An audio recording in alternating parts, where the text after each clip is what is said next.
go, back onto the Rift this time around, as I feel like the Afrika fans are a little bit more organized, whereas the Sandbox fans still trying to get their stuff together. Hasn't been so long that they've been in the LCK here, Papa. And the Afrika fans, while they've been longer in stature, they haven't had a lot to cheer about. So just having a chance to come in and have their voices heard is always a really nice thing. It is the very, very standard Rumble setup with Comet, as you can see on the top side. But Keen's first professional game on this Super Galaxy Rumble. Champion that Korea has not returned to recently. One that has seen a lot of priority in the LPL, LCS, every other major region actually, and in multiple roles. In mid lane it can work out very well. I think in Korea, if we continue to see so much Yasuo, I think mid lane Rumble with Ignite just slams Yasuo in the laning phase. So there's potential around that. Taste the Blood and Ravenous Hunter are the secondary runes there. Confirmation, Glacial Augment coming through on the Nico, so will be the AP, and that's the only build we've seen so far in Korea in summer season. Yeah, it'll be interesting to see the bottom lane here if Varus Nautilus can just shut down the Sivir Yumi lane once again, but I definitely do want to take a peek into the top side and see how that one will be going with the Rumble first time for Keen, with the Nico there, and how you would expect it to do pretty well. We've, okay, how about this? The flash forward as Dread now trying to get on top of the cat, but they did a bunch of damage to Yumi, and then she just hops away. What can happen even with the changes on 9-12? If you don't interrupt the W, you are getting out on that cat. So a lot blown there from Sennen, and now he's a melee champion with no Ignite, not much lane presence. They'll get level 2 guaranteed from this, and that does mean that lane pressure is provided, but suddenly OnFleek, who's got a very reliable engage if he does enter this lane, has a target, and it's on the big anchor man.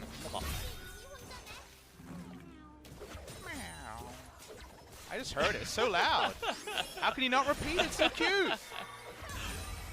You just didn't strike me as the kind of guy to go for that meow. Have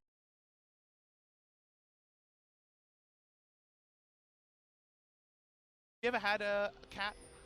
Yeah, actually, in my NA home, we had a bunch of cats. An NA cat? Yeah, 4 NA cats, if you will. Which of them had the best name? The first one was named Oron. Rumble level 3-4. Marin's watching this. Oh boy. And how do you get out of this one? You don't. He's going to try to flash here. But, when do you flash? They're not even going to go for it, so will not even try to flash as he was way too far up the lane. Once again, perfect timing from the side of OnFleek. I love how Rumble comes back in the meta and the level 3 Rumble top lane overextended gank comes back. We've seen it a million times. Over the LCK days, you don't flash. That's the problem, is that if you flash as Rumble, well, you're dead. So Jarvan just walks up, he doesn't throw out anything, he auto-attacks you, and there's no way out. So first blood goes to Summit. Actually, to OnFleek via Summit, so nice things there. But Dread's returning to bot side. Seems like just bot side control. He hopes for a Gromp. He doesn't find. Yeah, that would have been a curious dive, as it's Sivir with Flash still available and Exhaust on Joker. I don't think you're going to be able to do much, especially with Sennen without his Flash. We still didn't get your NA cat name. Give us an NA cat. So the first one was Oron from Final Fantasy X. I don't know if you ever played that game. Because he has one eye. He actually had an infection and had to have one taken away. That's a pretty good name. So Oron, who wears an eye patch. As, yeah, I mean, we didn't really have to commentate this one. Let's see what he says. 나이스. 아, 그냥 죽이면 돼. I heard 죽이면 nice. 돼. 아, 라인 계속 만들자. He said you could just kill him. Yeah. Me and G-Sun on the same page. High five through the camera, G-Sun. So after Well Oron, done. what else do we have? Number 2 was, we wanted to name him Link, but my mom kept calling him Paul, so he ended up being Paul. That's a very different name to Link. You know? Yeah. I mean, it's interesting, too, because he's like a very young cat, very energetic, you know. If he could wield a sword, he would. That kind of feeling. Yeah, but we are going to have a gank potentially here. Summit does have his Flash. Pretty hard to get the kill. Rumble doesn't provide that much unless he hits double Harpoon in lane and Lee Sin doesn't have kick. If you look at the lanes, actually, it's later in the lane where you actually find advantages. Trying to trade flashes here. They'll get the trade of flash. That was the most they could get. There was definitely no kill potential there. Absolutely. So Oron and Paul chilling, joined by a third cat. So the third cat was Theo. I'm seeing a trend. Yeah, we're trending away from cool video game names onto very boring standard human names. So what do we end on? That was after I came to Korea. You'll notice the difference. And what do we end on with the fourth cat? The fourth one was Thor, but it was a female cat, so... That is very confusing. They changed it to something. Maybe Lady? I don't know what they call her now.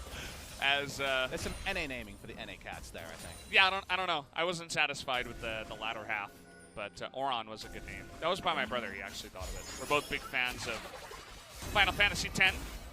Well, I've said it a couple of times already, but I had a corgi named Rumble. That's yeah. the only named pet I had, so I'm glad that we had a bit of synergy going on with the video games at the start there. Don't know what happened by the end. Yeah. And you're the one caster that kind of just refused to play any other game, so it doesn't surprise me at all that the name comes from League of Legends. What can I say? I'll play Teamfight Tactics probably. Does that count as another League game? Of Legends? I mean, sort of. Is it a League of Legends mode, or is it a standalone? I don't know if anyone's decided. Riot made it very clear it is not considering it their new game, but that was kind of in a text form, and who knows what that exactly means, but it was said out loud. That was uttered, for sure. It was uttered. But, I mean, it's so different from League of Legends, right? It's like a mod, so... We wouldn't know. We're not playing it currently. That's true, yeah. We haven't had the chance just yet, you and I. LS is on his second 24-hour stream, I think. He went for 24 hours and then 14 hours. I'm looking forward to listening to his League of Legends analysis. He's going to have a lot of Teamfight Tactics analysis. I know, he and I are casting tomorrow. Make sure to ask him about Teamfight Tactics. In fact, it's probably going to be one of those casts where you're like ready on the league, but you're still very desperate to play Teamfight Tactics. And he knows all about Teamfight Tactics. He made his own tier list already. Did you happen to check? Yeah. I did see What do you think about the V for Varus? I got nothing about this. That's the top tier above S.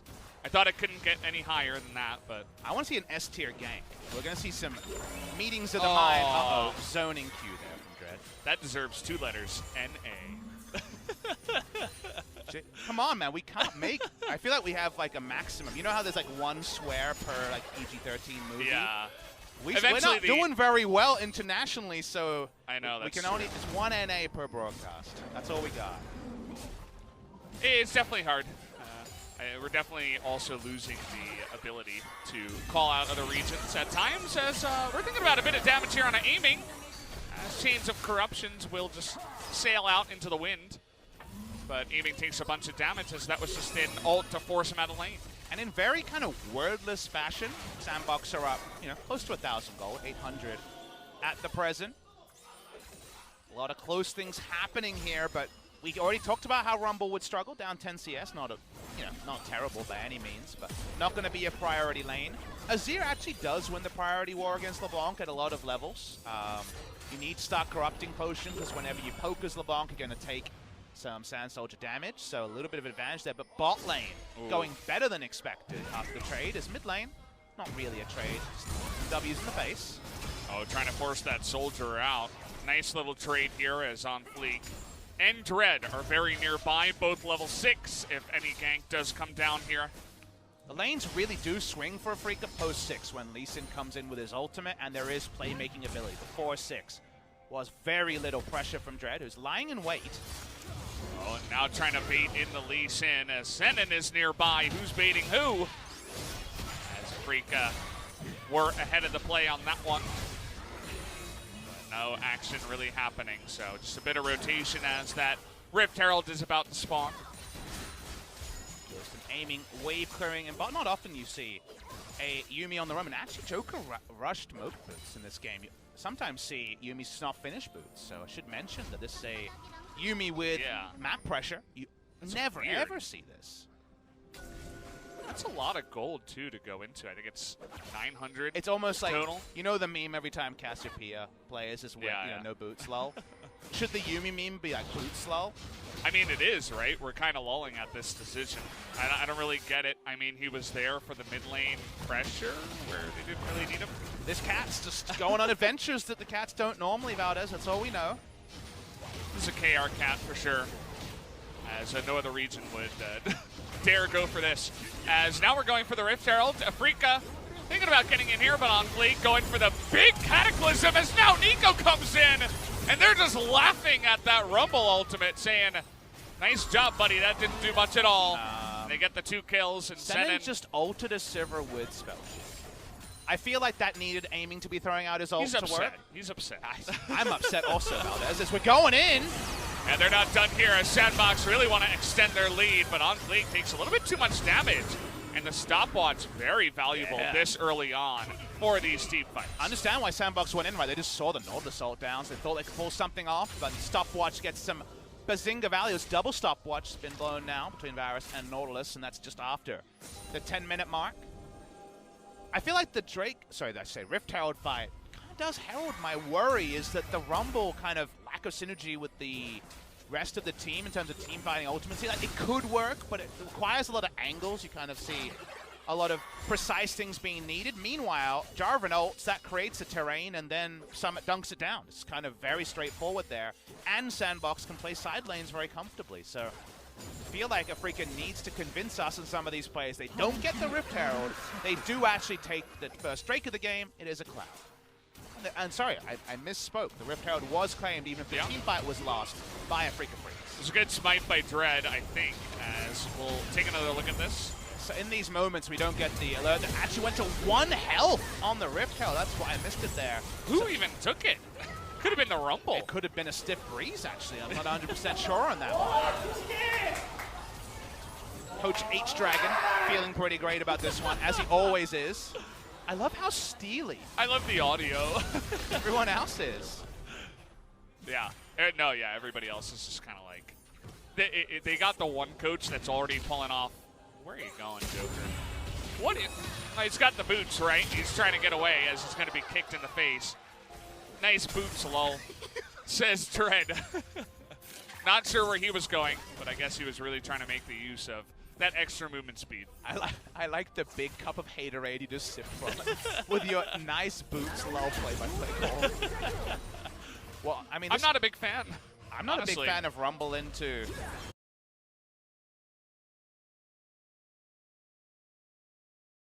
top lane Nico, to be honest. Like, this is really painful because he doesn't have to go on hit build, and he's already 3 turret plates into the lane in just a second. I mean, they saw this coming, right? I don't think they thought that the Nico flex into the mid lane or somewhere else was going to happen. And then they were like, you know what would be good into this? Rumble. And now he's down 20 CS and the level. So we'll see how that does happen. If he can actually come back from here. He's not even going to go for that penetration. Has to go for Merc Treads just to survive up against that Nico. Just want to talk for a second about the equalizer timing there. It was at 13 minutes 10 where he took out an entire wave with the equalizer, something we see when a Rumble's about to be turret dive or something like that. While he was under no threat, he did that so that there wouldn't be multiple minion waves crashing into the turret for there to be a potentially even 3rd turret plate, and it looks very likely that it will only be those first 2 turret plates because of the equalizer. That's actually a 200 IQ equalizer, even if it seems in equilibrium to be a questionable time to hold.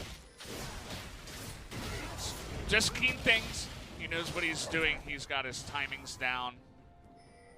Can't really blame him for that. Doing well in a not-so-good circumstance as we're looking for Dove here. But Dove just on the hunt, able to place down a very deep control ward in the red side jungle.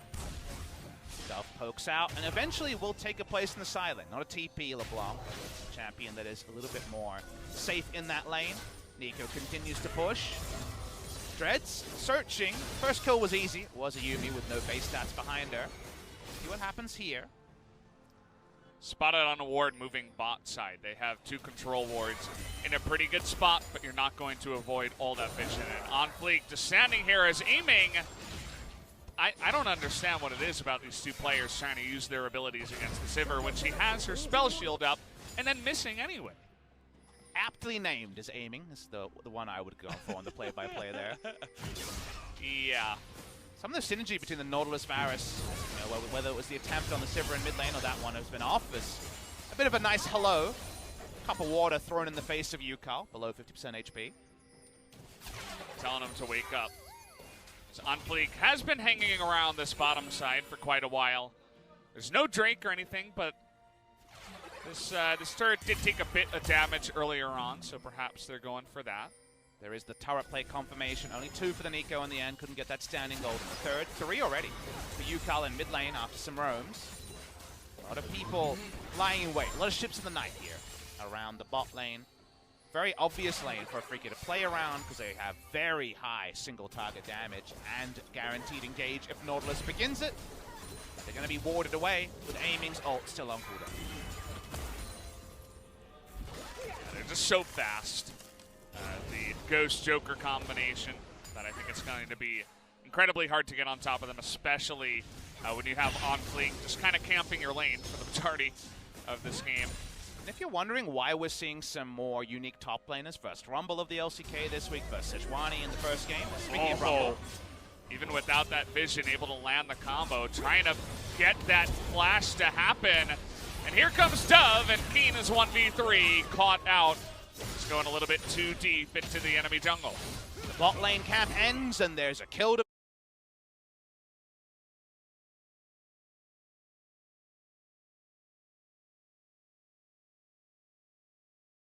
be found on top side. UCAL's going to try to ride in the minion wave here. Dove's actually pulling the minion wave to stop them getting auto attacks on it. That's really cute.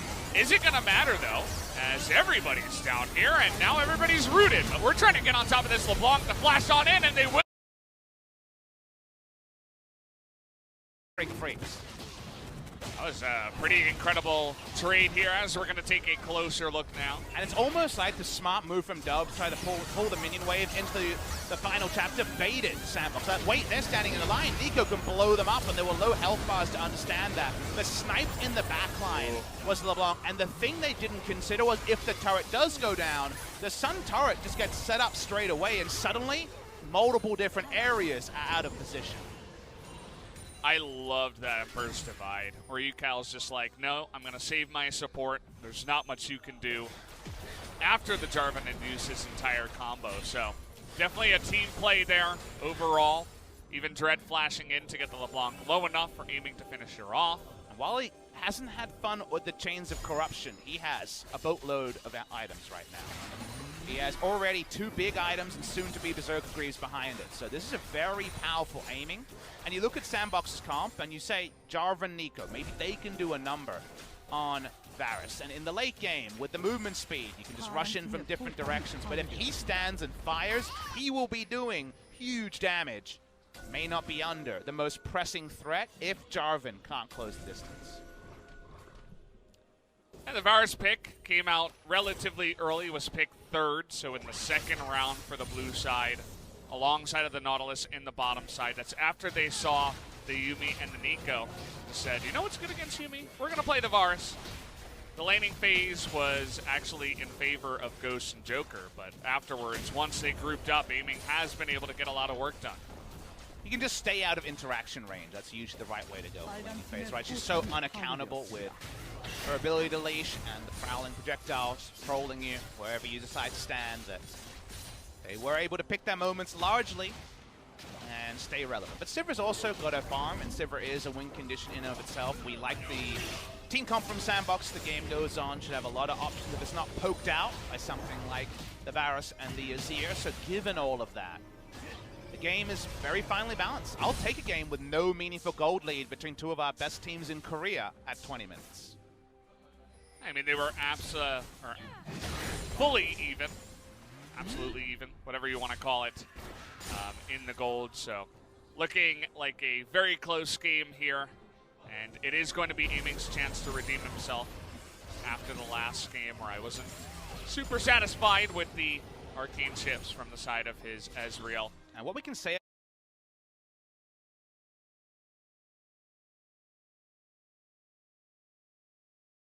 about Aiming is that if you think back to games where he's had to be the primary carry, he's probably tripped up more, as this is a lot of damage already onto the Rumble.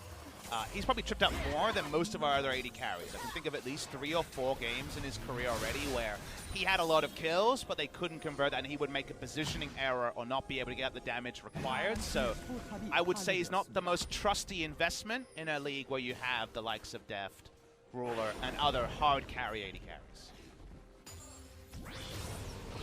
So Summit with that damage, able to push the very weak bottom side turret. Afrika making their own rotation to the top side, but meanwhile, Sandbox trying to get a 2-for-1 here, looking to push the mid lane, but it is very hard up against that Azir. So not much damage done as the rotation was already coming in from Afrika. And top tier 1 for bottom tier 1 will be the trade. Pushing turrets, even with Varus Azir, is such a nightmare. It's the flat AD Sivir build that's become very popular, going to the IE second for Ricochet clear. The Nico, famously strong at the wave clear as well. LeBlanc has some time, she can intercept a wave and double distort on it, so getting pushed and actually taking down objectives in a position of power, because right now Afrika do have the momentum as we speak, isn't trivial, and maybe just setting up for an Infernal with a level 13 Rumble is kind of their best hope. Yeah, so kind of chilling here. We did not get nearly as exciting Drakes in game number 2. We got 3 Cloud Drakes in a row, but we will have the follow-up of the first Infernal of game 2. 2 of them in game 1, as Spell Shield going to be baited out there by Senin, who confidently walks forward and just dares Ghost to get in range. About a 16-second cooldown when you add in the 20% CDR. Comes through from Essence Reaver, so we'll just leave the lane and bide his time. Good timing on this Sun turret, because it does allow Afrika to have by far first rotation to the Infernal spawn. They've got all the vision in place. They might catch Summit! Well, Summit, this is not going to be your brightest moment. Can he flash away? Ooh. Yes, he will, but caught out there in a rough position. Now Sandbox looking to turn it around, but Afrika identifying that they were too deep in there, and will just go for that flash. Summit not reading the map correctly, got out. Yumi spreads to LeBlanc. Summit's still here. He's stuck around, but he will be spotted on a wall. They'll turn on him again, potentially.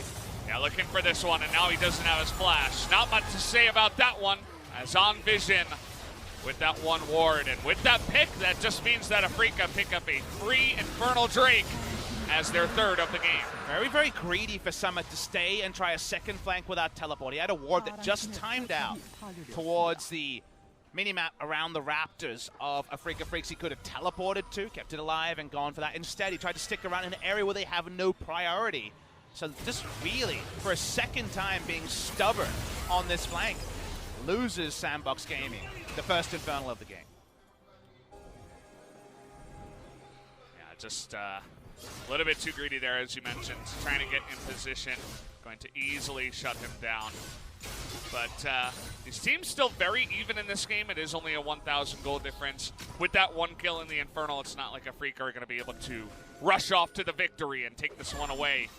They still do have that very strong Varus, who is just sitting here in the mid lane and absolutely comfortable and confident to farm very far up the lane with all the help from his friends. And you can see from the items what a team fight for Afrika looks like. It's an attempted dive onto Varus, Emperor's Divide back, and then 2-item Azir and more than 2-item Varus, just free hitting and killing people as they try to gap close. Because right now, the LeBlanc actually doesn't have 2 items. She's behind in the item timing.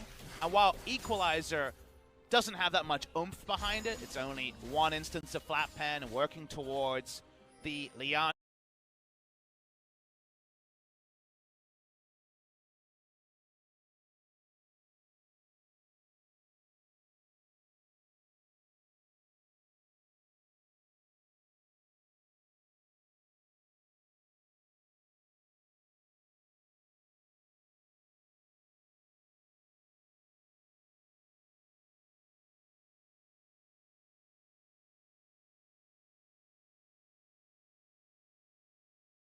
Amaral and Omicron kind of utility damage duo.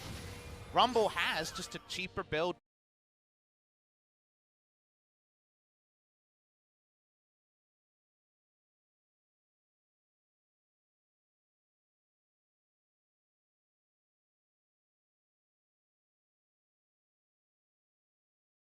Like Baron really sets up for a big Afrika team fight.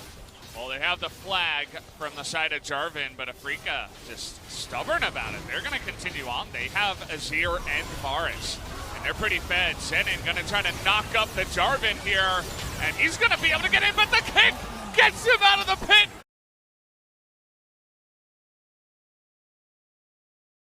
As a huge setup goes to them, and Senin still on the run here, is going to go down to Joker, but that is absolutely the one you want. The finesse at which he was able to disengage on fleek and be in smite range. Watch the replay here. You've never seen a Lee Sin play quite like this. On fleek is trying to EQ into the pit and gets kicked out, and they claim the objective. It's insane. Dread is so good with his mechanics. It feels like every Lee Sin play has been done at some point, but never one like that. Didn't quite hear what Cal said. Not sure if Ji-sun got the read on that one, but it seemed like he was amazed. It was a big relief that they were able to actually get that one. That's an understated point. Yeah. He sounded quite relieved, so it makes sense. Here are the two brawling partners on Fleek and Dread.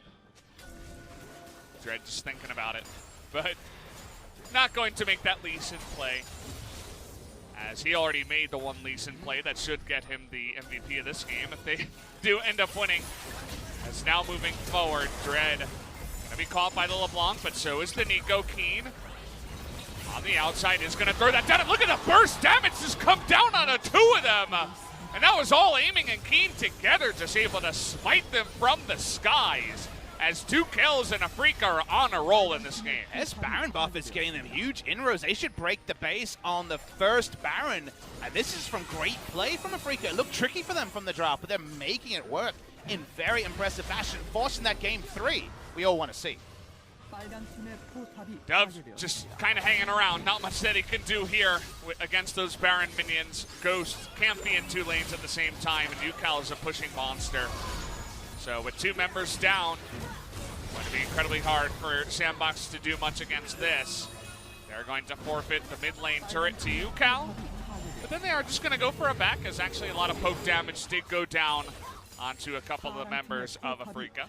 So much has changed so quickly. There's almost no gold lead now. The 2,000 odd gold lead for the Nico is gone. The Rumble is stay competitive. Watch the replay on the damage here. So this chain of corruption does hit, and after the shield goes down, it's just leading with an equalizer perfectly placed. No terrain to go out of.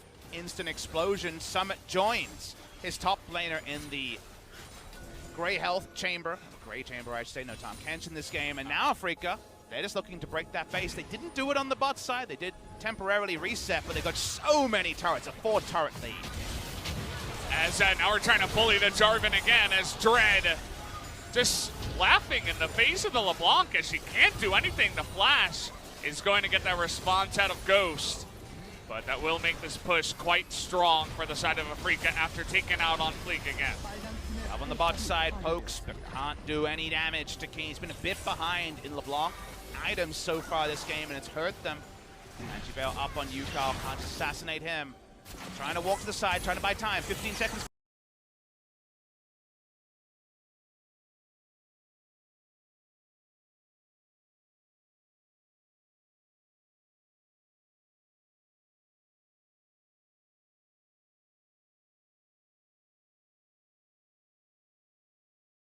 But immediately gets shut down as Afrika once again will be the victors of another fight. Tried to pull off that creative. Once again, the base not broken, but Afrika Freaks add to their gold lead. They're starting to open a meaningful one here. Watch the replay. You're right. With all those ricochets, if Ghost had stayed alive, maybe that team fight victory for Sandbox would have been possible. He just barely got knocked up, and he was trying to skirt outside. Look at these health bars, and then Dove trying. Flash Distort interrupted. Q also there. Everything lands. Afrika ready for it. They scouted out the flash play before Dove even pulled the trigger. These young guns in League of Legends nowadays, a lot of them here on the team of Afrika, their mechanics and their just immediate response is unbelievable to watch sometimes. You can really only appreciate it in slow motion, but they're doing it in real time. And the youngest of all of them in Senin, right? This guy's September 2001 birthday, so he's very, very young gun, but that's what Afrika's ceiling always was going to be. It's why we saw the roster in spring and we said, wow, this team is bursting with potential, but they became the sum of what they weren't in spring season. They seemed to be a little bit burnt out by the Afrika Freaks kind of training regimen. I Love Uv was always very big on practice first, practice first. And in summer, so many interviews with NoFe talking about allowing the players to express themselves, to have a bit more fun than they were, be a bit more uplifting of an environment, and you actually embrace moments like that the players are capable of. The results, they're starting to follow. This guy's on a roll. See if they can continue it here as the Sun turret going to be the proving grounds for the side of Afrika, just daring Sandbox to come on in, as now they are in a very substantial gold lead, just trying to clear out as much vision and put on pressure before this Baron does spawn in about 5 seconds here. And the Baron we already mentioned was one of the areas where this tricky to execute teamfight comp from Afrika really were set up to succeed. And Sandbox, understandably, behind in vision control, not able to walk up. Now, Summit is level 16 and has a lot of items, so his ult could still potentially do a number. But he's being scouted at every turn ever since that Drake play when he was caught out. He hasn't been too effective, honestly, on the Nico, but he is level 16. No wards to speak of around this Baron.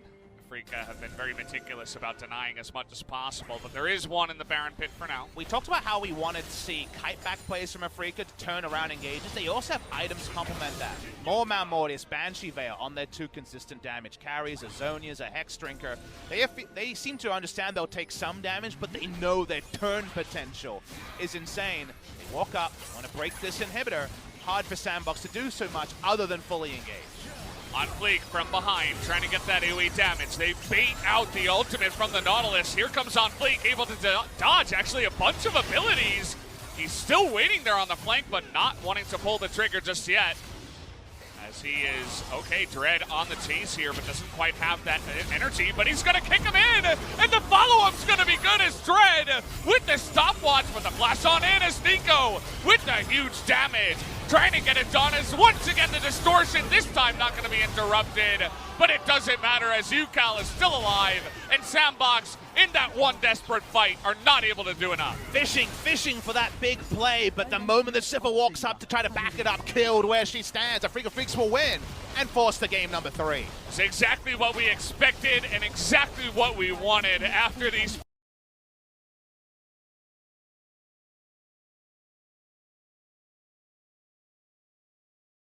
Dread had such a big game on the Lee Sin here. We said maybe Contested could be a big pick for him. They leave it open, take the Nico, pick away the Lee Sin. Dread picks it up, and man, does he have a big game. I feel and that just means that a game number 3 for all the marbles between 2 teams locked at the top of the table. Only one can join. Let's get through these ads. Let's get through this break and see game number 3 between the Afrika Freaks and Sandbox. You get the zoom in on aiming, but definitely a team effort. Everybody stepped up in that moment. Dread, obviously, with the big highlight plays on the Lee Sin, absolutely will deserve the MVP. As I said it before, they looked cool and calm in the booth even after the loss in game number 1. They look very similar, but a lot more smiles this time around after the win. Really cool stuff between Afrika and Sandbox. No ruses in the draft for Afrika to look really kind of exposed like they were in game number 1. But so far, good news for Sandbox fans. It's gone blue side so far, and they will be on the blue side in game number 3.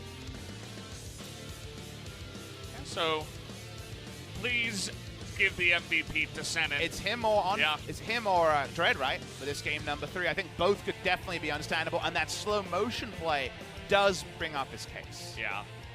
I mean, nothing against aiming, but I hope it's not, you know, the numbers MVP win. We've had those before where it's like, this guy had 7 kills.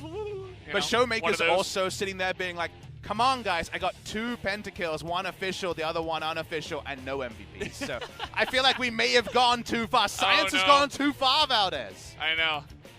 We're still trying to optimize our MVP voting system over here. Hey, we haven't had any problems this season so far. Yeah, well, not that